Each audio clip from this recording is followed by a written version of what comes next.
dan beserta kawan-kawan yang bersedia.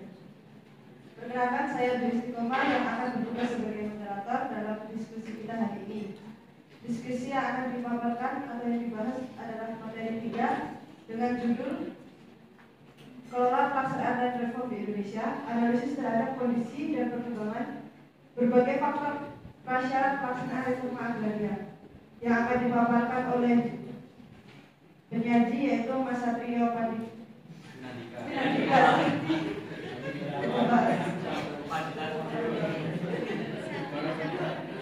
Untuk pembahasan satu yaitu Mbak Muhammad Fadil Saada, yang kedua yaitu Mbak Jevisa Aulia Putri dengan kameramen Anggita Surya Pamutan.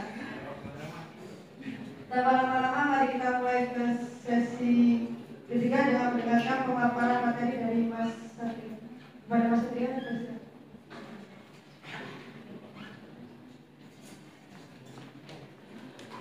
baik, sebelumnya Assalamualaikum warahmatullahi wabarakatuh. Waalaikumsalam warahmatullahi wabarakatuh. Selamat siang rekan-rekan. Yang terhormat Bapak Aristiono Nugroho selaku dosen pengampu mata kuliah reforma agraria dan yang teman-teman sekalian yang saya banggakan. Mohon izin pada kesempatan kali ini saya akan memaparkan 5 poin terkait dengan materi kendala pelaksanaan land reform di Indonesia, analisa terhadap kondisi dan pengembangan berbagai faktor prasyarat pelaksanaan reforma agraria. Poin 1, land reform yang dalam arti sempit berupa penataan ulang struktur penguasaan dan pemilikan tanah merupakan bagian pokok dalam konsep reforma agraria atau agrarian reform. Namun demikian, sampai sekarang belum berhasil disepakati bagaimana land reform dan agrarian reform sebaiknya untuk kondisi Indonesia. Beberapa pihak menginginkan pembaharuan agraria secara revolusioner, namun pihak lain menginginkan lebih lunak dan gradual. 2. Land reform adalah redistribusi tanah sebagai upaya yang berfungsi untuk memperbaiki struktur penguasaan dan pemilikan tanah di tengah masyarakat sehingga kemajuan ekonomi dapat diraih. Agrarian reform berfokus pada upaya bagaimana mencapai produksi yang lebih tinggi dan bagaimana agar keadilan itu bisa dicapai. 3. Menurut makalah Puslit Bank Tanah, dipaparkan bahwa tahun 1986 dan 1999 lahan sawah yang ada di Indonesia berkembang dari 7,75 menjadi 8,70 juta hektar. Sedangkan lahan kering ternyata lebih lambat perkembangannya dari 11,27 menjadi 12,23 juta hektar. Nah, di tahun 2001 dari sisi peluang pemanfaatan lahan ternyata luas potensi lahan basah di Indonesia masih 3 kali lipat, yaitu 24,5 juta. Data tersebut dapat dimaknai bahwa sesungguhnya masih terdapat potensi besar untuk lahan pertanian di Indonesia berkembang. 4. Secara umum terdapat 4 faktor penting sebagai prasyarat pelaksanaan land reform. Yang pertama, elit politik yang sadar dan mendukung. 2. Organisasi petani dan masyarakat yang kuat. 3. Ketersediaan data yang lengkap dan akurat. Dan 4. Ketersediaan anggaran yang memadai. Kemudian poin yang terakhir yaitu adanya pemahaman dalam masyarakat. Ternyata segala bentuk ketimpangan dan ketidakadilan dalam struktur penguasaan agraria saat ini dianggap sebagai sesuatu yang natural oleh masyarakat, semata-mata karena memang adanya mekanisme pasar dan bukan karena adanya skenario politik para elit negara. Demikian pemaparan 5 poin dari materi 3. Saya kembalikan ke moderator. Terima kasih kepada Mas Satrio atas pemaparannya. Selanjutnya kita beralih ke pembahasan 1 untuk memberikan komentar atau pendapat kepada Mbak Muhammad Fadil Saada.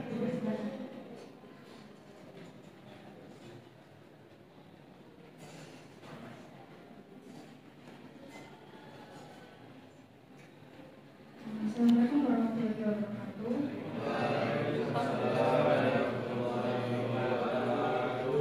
Baik, sebelumnya saya berterima kasih kepada Mas Satrio telah memaparkan poin-poinnya.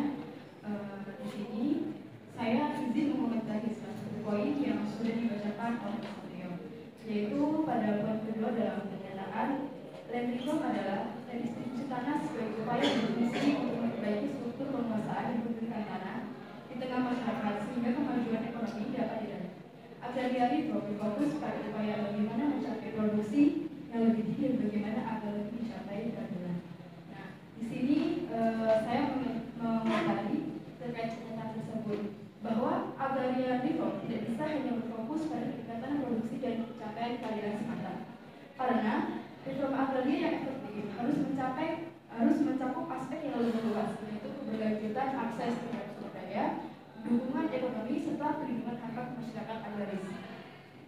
Mengabaikan bahwa produksi tinggi tidak selalu berarti kesejahteraan, fokus reforma agraria yang hanya mengejar peningkatan produksi seringkali mengabaikan kesejahteraan petani kecil dan jika dan reform adalah redistribusi tanah.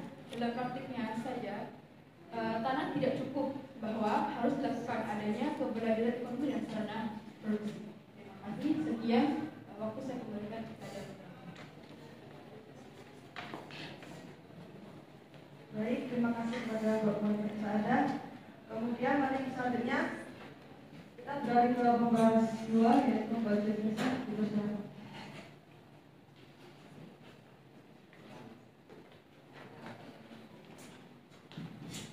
Terima kasih atas kesempatan yang telah diberikan kepada saya, Kondisi Bapak dan rekan-rekan semua.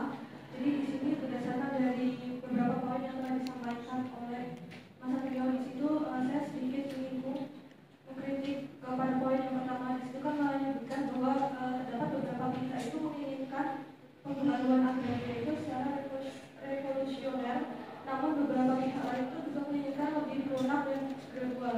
Dan berdasarkan adanya argumen kedua dari dua pihak tersebut, padahal sebenarnya dalam penjabarannya itu tuh memiliki arti yang kurang untuk mendukung terjadinya land reform, karena pada pendekatan revolusioner sendiri beberapa pihak itu terutama dari aktivis agraria menginginkan perubahan cepat dan menyeluruh untuk mengatasi ketimpangan tanah. Kemudian namun pendekatan ini itu memiliki resiko politik yang tinggi dan dapat menimbulkan pertentangan dari kelompok yang memiliki kepentingan atas tanah. Selanjutnya, sedangkan pendekatan yang kedua ini dari kalangan birokrasi dan pemerintah itu cenderung memiliki pendekatan yang lebih lunak dan bertahap. Namun berdasarkan dari pendekatan ini juga seringkali hanya menghasilkan perubahan yang kecil dan tidak cukup signifikan dalam mengatasi ketimpangan adanya agraria. Sekian, terima kasih atas kesempatannya. Saya kembalikan ke saudara. Baik, terima kasih atas komentar pembahasan dan pembahasan dua. Sekarang kita akan memberi kesempatan kepada penyaji untuk menjawab atau merespon komentar dari kedua pembahasan. Baik, mohon izin saya akan menanggapi masukan dari pembahas 1 dan pembahas 2. Yang pertama terkait dengan pembahas 1, tadi mengkritisi bahwasanya land reform itu tidak hanya dimaksudkan untuk keadilan, melainkan juga harus memperhatikan aspek seperti keberlanjutan, kemudahan dalam mengakses sumber daya, dan harus ada dukungan ekonomi terhadap masyarakat. Nah, sebenarnya tujuan-tujuan yang Saudara Iva itu sebutkan merupakan penjabaran dari tujuan peningkatan produksi dan pencapaian keadilan. Maksudnya seperti ini. Pencapaian keadilan itu dapat diraih dengan pemberian akses terhadap sumber daya agraria. Nah, dalam konteks agraria itu misalnya redistribusi tanah. Dan kalau tadi dikatakan bahwa RA itu sebenarnya tidak meningkatkan kesejahteraan petani, sebenarnya itu kurang tepat, karena dengan hadirnya RA itu petani kecil justru diberdayakan produksinya. Kemudian menanggapi kritiknya Devin, sebenarnya kedua pendekatan itu cocok diterapkan dalam rangka mempercepat tercapainya tujuan reforma agraria di Indonesia yang menginginkan terwujudnya masyarakat yang sejahtera. Nah, RA yang revolusioner itu sebenarnya kita butuhkan untuk menyelesaikan masalah-masalah pertanahan yang belakangan muncul secara cepat. Nah, revolusioner ini tidak semata-mata itu cepat ya prosesnya, rusak-rusuh, tapi juga menggunakan metode-metode yang sesuai dan melibatkan perundingan para stakeholder. Sedangkan pendekatan gradual itu meskipun dirasa lambat, tapi itu juga kita perlukan untuk menganalisis masalah-masalah mana yang seharusnya kita selesaikan lebih dulu secara bertahap. Kurang lebihnya itu yang bisa saya tanggapi. Banyak kurangnya saya mohon maaf. Saya kembalikan ke moderator.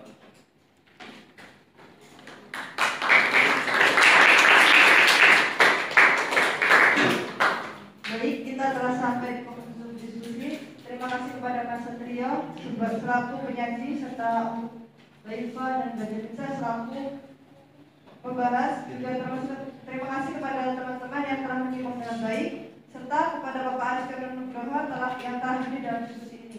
Mungkin cukup sekian.